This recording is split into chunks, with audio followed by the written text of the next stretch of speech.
বাঘের ডেরায় তাড়া করে দুই বাংলাদেশি ডাকাতকে ধরল সুন্দরবন টাইগার রিজার্ভ। জীবন উপেক্ষা করে রয়্যাল বেঙ্গলের ডেরায় নেমে তাড়া করে দুটি নৌকা সহ দুজন বাংলাদেশি ডাকাতকে গ্রেপ্তার করল সুন্দরবন টাইগার রিজার্ভ। ঘটনাটি ঘটেছে বৃহস্পতিবার সকালে সুন্দরবনে ন্যাশনাল ইস্ট পার্ক রেঞ্জ এলাকায়। ধৃতরা হলো আজিজ সর্দার, আব্দুল গফফর হাওলাদার। ধৃতদের বাড়ি বাংলাদেশের সাতক্ষীরা এলাকায়।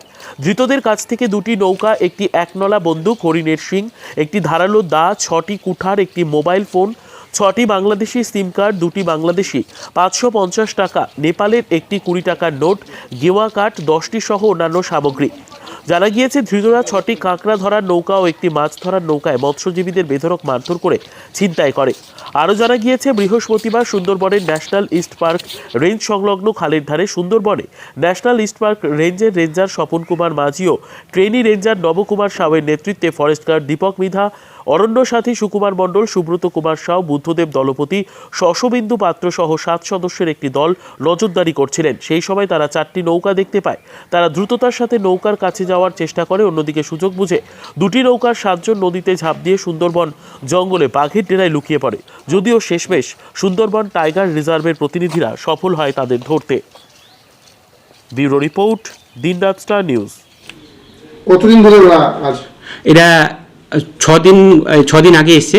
7টা নৌকোরা লুট করেছে, লুটের জিনিসপত্র এসছে। আজকে লাস্ট যে নৌকোরা লুট ধরার আগে যে নৌকোরা লুট করেছে ওটা নিয়ে ওরা বেরিয়ে যেত, বাট ওরা বেরোতে পারেনি, আমরা ওদের ধরিনি। আর এটা আমরা ওদের জিজ্ঞাসাবাদ করে জানতে পারি যে শুধু আজ নয়, দীর্ঘ 7-8 বছর ধরে এরা আসছে। মধুর সময়ও আসে, যখন এখন কাঁকড়ার সময় এসছে, আবার এরপরে যখন কোনো কিছু না থাকে কোচিং পারপাসেও আসে।